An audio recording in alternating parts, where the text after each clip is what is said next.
Hello everyone, we are the group 2 and we're gonna present citizen participation and ethical leadership. So we have here the learning outcomes. So by the end of this lesson, learners will be able to first understand the importance of citizen participation and ethical governance. Second is to identify forms, barriers, and ways to improve citizen participation.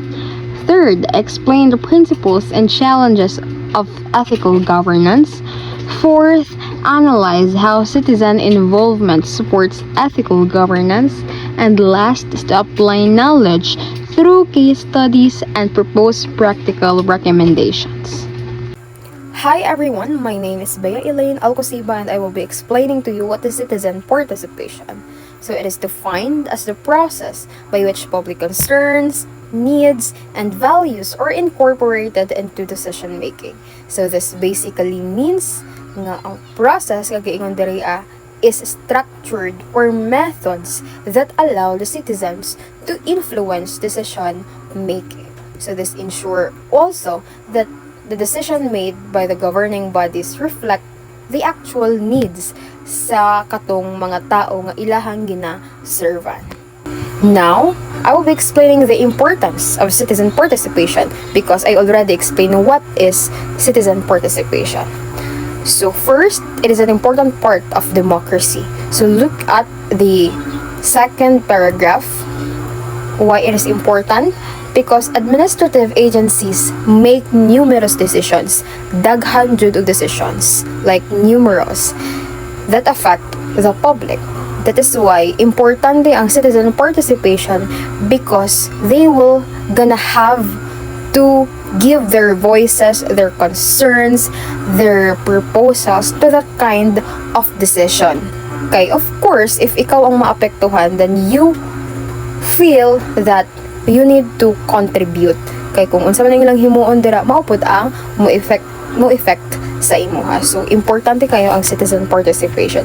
It also helps build healthy communities because it raises awareness about problems. So as I have said, citizen participation raises awareness, raises concerns kung unsa man ang imong gusto mahitabo, and those concerns is i-address na siya sa governing body so that importance is accordance with the study of Higgins 1999, also cited in Domingo study 2015.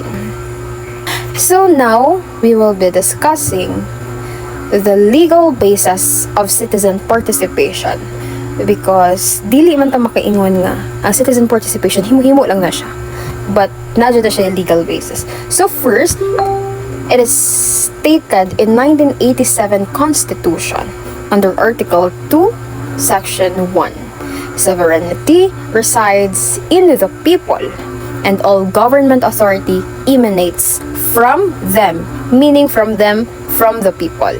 Second one, Article 2, Philippine Constitution, Section 23, the state shall encourage non-governmental, community-based, or sectoral organizations that promote the welfare of the nation. The third legal framework that I have put here is the Article 2 Philippine Constitution Section 16, the right of the people and their organizations to effective and reasonable participation at all levels, tanan nga levels, social, political, economic decision making shall not be abridged. So, based on this legal frameworks nga ako ang giingon, we can affirm that citizen participation is not only encouraged, but it is also a constitutionally protected right, especially in the Philippines. So the government is obligated to create and support mechanisms that allow citizens to engage in the decision making at all level of society. Sa akong giyong kaganina, dapat silang participate in social, political, and even economic decision making. So now, we will discuss the impact of the citizen participation sa governance na gyud.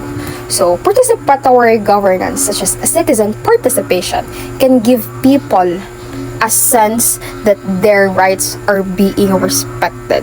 Because in a democratic country, ginatagaan jud ag rights ang mga people to participate in decision making. So, with that being said, ma-feel sa mga tao nga girespeto ang ilahang rights to do that kind or ma-appeal sila ana nga decision making. So, say for example, sa election, ang citizen participation dira is ang pag-vote. So, if they are able to vote, then mabutang sa ilahang mind nga ang ilahang right is ginarespeto. So, citizen participation can be resulted to greater government responsiveness, increased transparency, because if there is citizen participation, nadyo'y mga instances nga mag-ask ang isa ka citizen nga nang ingon animan information nga inyong gi-provide unsa may nahitabo ani. So, it increased transparency. It also improved public service delivery because, as I have said, when there is a citizen participation, mag-ask jud na sila kung unsa man ang processes, unsa may nahitabo, unsa may padulngan ani nga decision. So, it improved public service delivery. So, that is all. Thank you so much for listening. Warm greetings.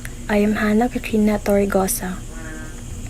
Citizen participation in ethical governance is a multifaceted concept that encompasses both traditional and modern methods, all aimed at ensuring government transparency, accountability, and responsiveness.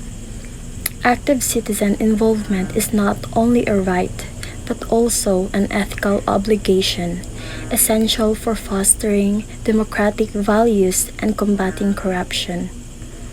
There are different forms of citizen participation, including voting, referendums, municipality or community assembly, public presentations, exhibitions, and discussions. These forms of participation might be called traditional methods, but due to the changed circumstances, those forms of participation are often not enough, because they offer limited possibilities for expressing the interest and opinions of citizens. They have to be supplemented by new forms which have evolved in the last decade. New forms of citizen participation. Citizen organization to influence public policies. Organized citizen groups play a crucial role in advocating for policy changes and holding government accountable. These organizations engage in various activities such as lobbying, public awareness campaigns, and grassroots mobilization to influence policy decisions and promote the public interest. Formation of citizen alliances to propose or comment on new legislation. Citizen alliances bring together diverse groups and individuals to collectively shape new laws and regulations. By pooling their resources and expertise, these alliances can effectively advocate for policies that reflect the needs and aspirations of the broader community. Use of the Internet as a communication tool. The Internet has revolutionized citizen participation by providing new avenues for communication, collaboration, and collective action. Online platforms enable citizens to access information, organize campaigns, engage in public discourse, and connect with elected officials, fostering a more informed and engaged citizenry. Creation of public spaces to discuss common projects.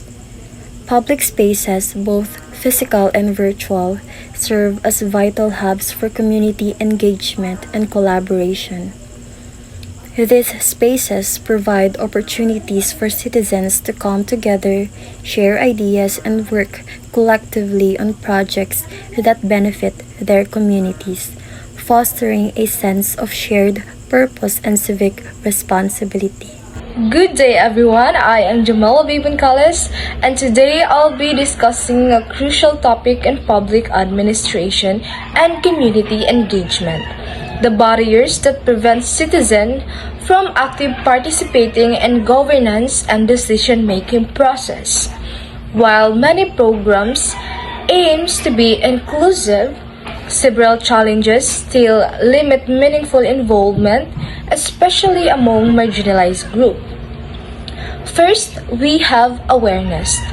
One major barrier is awareness. If citizens aren't informed about opportunities to participate, whether it's a town hall, online consultation, or community forum, they simply can't engage. This is especially true in rural areas or among groups with limited access to formal communication channels. So let's say for example, in Barangay San Isidro, a youth consultation on climate actions was held, but only those who followed the LGU Facebook page knew about it. Many students or communities and farmers missed the chance to contribute because they weren't aware the event was happening. So mahimo siyang barriers sa active engagement because wala man sila na aware nga naaday activities ang government. So next we have consultation fatigue. This happens when communities are repeatedly asked for input but see little no change afterward. It creates frustration and a sense of futility. Let's say for example, a women's group in Davao was consulted 3 times about improving local health services in their community. But despite of their suggestions, no change were made. Now many members refuse to attend future meetings saying, why speak if no one listens? So mauna siya ang nahimong barriers ang consultation fatigue because if the officials did not make any progress or dili nila ginatan-aw kung unsay mali o dili sila nagapaminaw sa communities, then if walay change, dili na ganahan mag-attend sa future activities sa LGU ang mga tao because kaysa sige nila og istorya, sa sige nila og consult about sa nga mag-improve ang LGU, if walay change nga may tabo, so mawad-an silang motivation to attend the future activities. Next, we have financial barriers. Participation often comes with hidden costs, transportations, meals, childcare, or even lost income from missing work. These financial barriers can discourage low-income citizens from attending the events. So let's say for example, a solo parent wanted to join a city planning workshop but they couldn't attend because wala sila'y kwarta nga pang pamasahe sa lugar nga ilahang adtuan. And isa pa, walay mo bantay sa iyahang anak. So she valued insight but was not excluded by circumstances. So mahimo gid siya og barriers no ang financial because if wala pud kay kwarta, if ang LGU or inyong barangay walay assistant, so ang uban nga mga gusto mag-engage, gusto mo attend sa event, dili maka-attend tungod sa lack of financial. Isa pa ana ang trabaho. Mas pilion sa citizens na magtrabaho kaysa sa mo-attend sa event because ang trabaho makakwarta man sila. O dili sila mamublima kung unsa ang ipamasahe o unsa ang ibayad dito sa event. Also, if naa kay child, if naamoy ang mga mother uban, if na ay child, kay dili sila maka-attend because wala may mubantay silang bata tungod sa financial nga dili sila makapangita og timbantay nga ilahang mabayaran. Next, we have complexity. Sometimes the way information is presented is too complex. Using technical jargon or legal language can alienate citizens. We must use plain English and provide translation when needed. Let's say, for example, during consultation on land use, so naay consultation on land use, the documents were filled with legal terms. Tapos ang mga naa dito is those people nga naa sa indigenous groups. Tapos sila if ang language nga gamiton, if kanang language nga kanang lisod na bitaw sabton or English, so ang indigenous people mag-struggle sila to understand and felt embarrassed to ask questions. So mahimo gyud siyang barriers ang language. Samot na if ikaw officials mag-disseminate ka og information or maghatag og understanding sa citizens, dili nila masabtan tungod dili man mo ka-level. Na may uban nga dili makasabot og English ug naay uban nga makasabot. So dapat if naa ka ana nga event or ikaw official tapos ikaw ang maghatag og mismo nga event or speaker, you should use a plain English or it's better na magbisaya gyud para mas masabtan sa mga citizens, para mas in the future mas mag-gain pa sila o mas ma-motivate pa sila nga mo-attend tungod dili sila maka-feel og kaulaw. So number 5 is access to technology. In today's digital age, many consultations are held online. But not everyone has the access to device, internet, or digital literacy. This creates a digital divide. So example, an online survey about youth employment was shared via email. However, many out-of-school youth didn't have smartphones or a stable internet, so their voices were left out. So mahimo gid siyang barriers no ang access to technology because not everyone have the access to technologies. Not everyone know how to use cell phones. Not everyone knows how to use emails, like kanang mag-open sila og mga link na may mga uban nga dili kabalo. So mahimo gyud siya og barriers ang technology. Samot na if naa ka sa rural area, like hinay kay signal na amo sa bukid, hinay kaayo mo og signal, so mahimo gyud siyang barriers pag participate sa events sa LGUs or sa activities sa LGUs tungod wala kay access sa technology. And lastly, we have time and location matter. People lead busy lives, and if events are scheduled during work hours or held in accessible venues, participations drops. So mahimo gyud siyang barriers no ang time and location because not everyone is free. Dili tanan tao free ana nga adlaw, free ana nga orasa. So let's say for example, ang barangay meeting was held at 2 p.m. on weekdays. But mostly ang working or ang mga student couldn't attend because busy sila og naa sila lakaw ana or naay work, naay trabaho, naay work og naay klase. And those people or those citizens nga retired sa barangay, maulang yun sila ang maka-attend sa event.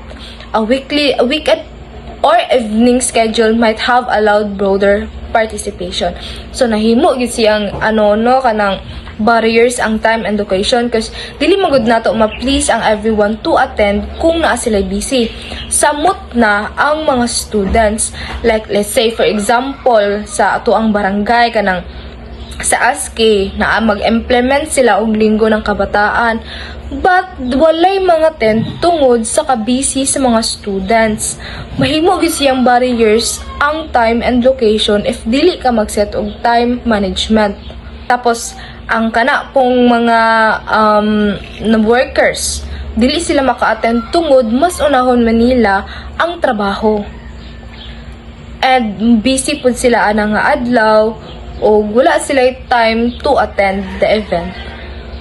So, to build truly inclusive governance, we must recognize and address these barriers. Awareness, accessibility, and respect for people's time and circumstances are the key. As future administrators and educators, it's our duty to ensure that every citizen, not just a privileged few, has a seat at the table. Good day everyone, I am Jayla B. Gregorio and today I will be discussing the strategies to improve participation. The first strategy is citizen education and empowerment. Educating people about their rights and responsibilities provides them with the knowledge they need to participate in civic activities. When citizens are aware of their rights, such as the right to vote, and their responsibilities, such as following laws, they become more confident and active members of the community. Education empowers individuals to voice their opinions, share their perspectives, and contribute meaningfully to decision making. The second strategy is inclusive participation. This ensures that all sectors of society, regardless of age, gender, social status, or background, are represented. Inclusive participation prevents bias and ensures that decisions respond to the needs of everyone, not only a select few. By giving all citizens the opportunity to be heard, policies and programs become more fair, balanced, and responsive to the realities of the community. The third strategy is transparency and accountability. Transparency means being open about government processes such as the allocation of funds and the basis of decisions. Accountability means that leaders are responsible for their actions and must answer to the people if mistakes or misconduct occur. Together, transparency and accountability build trust in governance. When citizens see honesty and responsibility in leadership, they are more encouraged to participate and engage in civic affairs. The last strategy is citizen involvement in governance. This goes beyond simply being informed as it invites citizens to directly participate in the processes of policy making and decision making. This can take the form of consultations, community dialogues, or public hearings. Such involvement gives citizens a sense of value and ownership, making them more supportive of decisions and programs that they themselves help shape. In conclusion, each of these strategies, education and empowerment, inclusive participation, transparency and accountability, and citizen involvement in governance, plays an important role in building trust, fairness, and cooperation between leaders and citizens.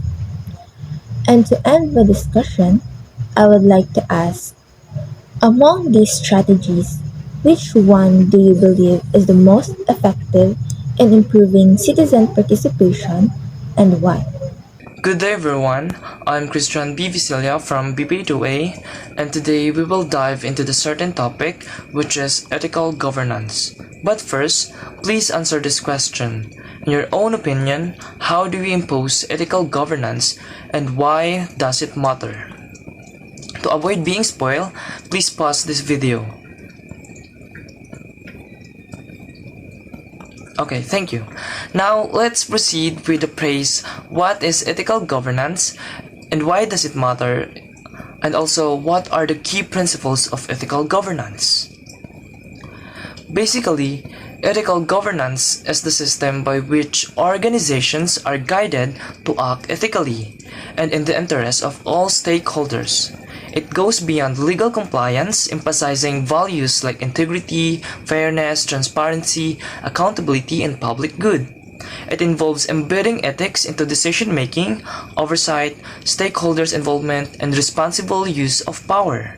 In scholarly term, it fosters ethical behavior in both individuals and institutions, surpassing mere effective governance. Some instances that ethical governance are evident include citizens directly decide how a portion of the city's budget is spent, and it shows transparency. Second one is laws like the Whistleblower Protection Act protect government employees who report corruption or unethical behavior, and etc. Now let's proceed why ethical governance is important. Actually, there are a bunch of reasons why ethical governance matters.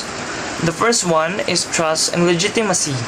Organizations, especially public institutions, depend on trust from their stakeholders such as citizens, customers, and staff.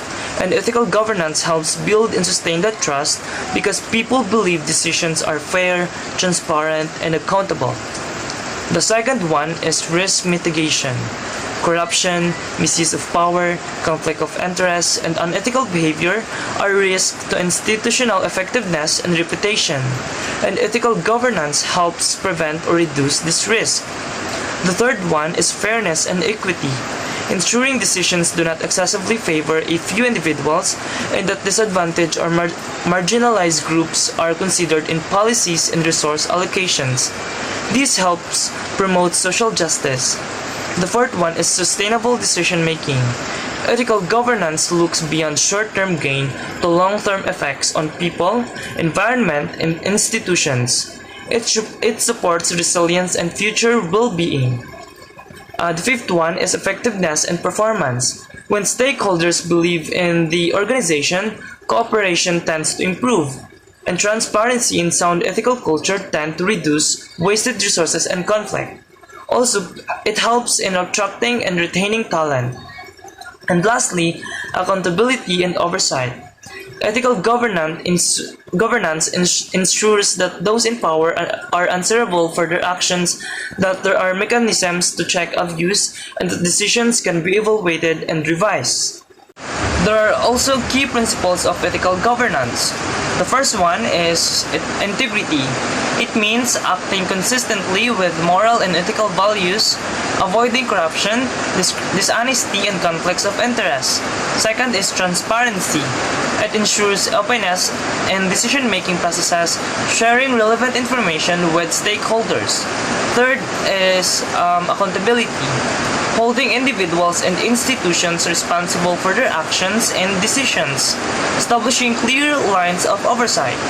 Fourth is fairness and equity, ensuring just and impartial treatment of all stakeholders, promoting equal opportunity and non-discrimination. Fifth is participation and inclusivity, involving diverse stakeholders in decision-making, ensuring that all voices, especially marginalized groups, are heard. Sixth one is responsibility and duty of care, recognizing and fulfilling obligations to act in the best interest of society, the environment, and future generations. Seventh is effectiveness and efficiency, using resources wisely to achieve desired outcomes, avoiding waste, and improving performance. And lastly, sustainability, making decisions with long-term impacts in mind, preserving resources and systems for future generations. And that would be all. Thank you. Hello everyone, my name is Angeline Pagadora, and today we were going to talk about the importance of ethical governance in public administrations. Now, may I ask you, does this question come up to your mind that why is it important to have an ethical, especially those people who work in the government, and why is it important to apply this in the government, especially in public administrations? Now we were going to dig about that. Ethical governance in public administrations is it ensures integrity, accountability, transparency, and it promotes fairness to everyone. It builds public trust, strengthens democracy, prevents corruptions, and align decisions with justice, empathy, and human rights. Ultimately, it safeguards the legitimacy of government and ensures it serves the common good. As I mentioned earlier, the importance of ethical governance is to build public trust. When following ethical governance, it makes believe the subordinates in government in every decisions they make. It is also promotes accountability and or transparency. It ensures the honesty of actions, whether there are people who are watching or there is no people watching in every actions you made. And also it prevents corruptions. Following ethical governance is it reduces the abuse of power and misuse of funds, especially public funds of the government. And also it prevents corruptions. Following ethical governance is it reduces the abuse of power and misuse of funds, especially public funds of the government. And lastly, it improves service delivery. It provides effective and equitable public services without any biases and favoritism when you are going to serve the public. And that's all. Good day everyone, my name is Regine C. Amrila, and today I will discuss the common ethical challenge of citizen participation and ethical governance. Number one is power asymmetry or unequal influence. Some citizen or group, elites, well-connected, those with more resources tend to dominate participation space, while marginalized or vulnerable voices are excluded. This leads to unfair influence over decision, undermines legitimacy, and might lead to token participation. For example, I'll give you an example para masabtan ninyo unsa ang power asymmetry. And kani siya is very kanang common siguro ni nga issue sa tua. For example, rich people or mga leaders talk sila a lot of kanang mga project ana, but ang isa ka group ng mga poor is stay quiet lang sila. It because kabalo sila ang ilang thoughts is dili Japon kanang madunggan or dili Japon ginabaliwa lang. For example, ang isa ka rich people ni ana siya sa isa government na gusto na ako mabutangan na niog kanang saminto ang dapit sa kong business. It because needed sa kong business nga na ay tarong nga dalan. Dapat saminto nga road. But katong rich people ang nag-ingon na. But the poor people tell na dapat nami kanang healthcare nga kanang or assistant of healthcare kay this is very needed sa ilaha. Labaw na nga wala kay sila kanang kwarta nga ipa-hospital if ever man lang na kanang if ever nga na ay magkasakit sila. So mo na ilahang ginaingon na kanang mo na ilang ginaingon na project, but the rich people or rich leaders or mga leaders gusto nila is a road na para sa ilang business, and then the government will choose the rich leaders kay ngano sila man jud ang kanang ginadunggan or sila ang kanang ginapaminaw sa government. It because kwartahan sila and murag ilang voice ang murag madungog sa government, but the poor people nga biskin unsa pa ka sense ang ilahang gina thoughts or unsa pa ka sense ang ilang gina voice out is wala lang to sa government. That's dira magpasok nga ng unfair. This is unfair because few voice dili siya madungog, dili siya magdungog sa government kanang murag ma-left out good. So that's why ang mga people nga ingana is mawala na lang ugana to participate sa mga any government na meeting. Next is transparency and accountability reset. Government may solicit citizen input without being clear how the input will be used or whether it will be used at all. Or there can be lack of feedback to citizens, so their contributions will ignore or instead. So for example, transparency and accountability this reset. People give many ideas, but the leaders never explain kung kana bang ideas is piliun nila or dili. And for example, is daghan og mga thoughts ang kanang people sa leaders ka. Dapat kanya hindi dapat ingani ana. But the leader is wala niya gina-explain na per se, wala niya gina-explain sa people na kanang kanang ideas is dili ko ana, kanang ideas is wak na sa, or kanang ideas kay piliton na ko. So kanang murag ma-feel sa tao is ma-feel sila kanang maka-feel sila ignore, and more dili nagamatter ang ilang ideas. Kaya yung isa ka leader is more siya kanang wala na minaw, or dili siya more no wala na minaw, but kanang never niya gina-explain na kung unsang idea niya pilion or dili ba niya pilion ang ginaingon sa usa ka tawo. So that's why a lot of people, a lot of citizen kanang dili nila maghatag og any or idea, it because ma-feel nila nga ang ilang ginahatag na idea is dili nagamatter sa government. One is corruption and clientelism. Participation funds may be manipulated by political actors to favor certain group or voters.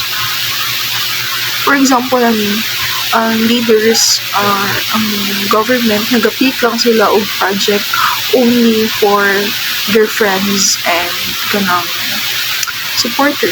For example, is naay nag-raise og concern kanang kumare sa isa ka mayor na nag-raise og concern na ang among barangay is kanang kailangan na siya kinagabahan na, and tagaulan is bahaon kay sa mua, kailangan na yun siya kanalan nila.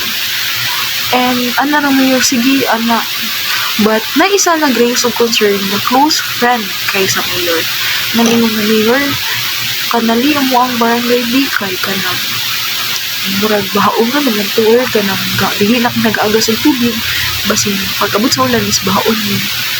Mas unahon sa mayor ang katong barangay nga biskan dili, or kato iyang close friend na nangayog tabang sa iya para makanala ilang barangay biskan dili pa nagabaha sa ilaha during taga-ulan, but katong every time nga nag-ulan na dyan nagabaha na nangayo sa iya but dili niya close friend is iiwit sa ato niya, mas unahon niya ang iyang close friend.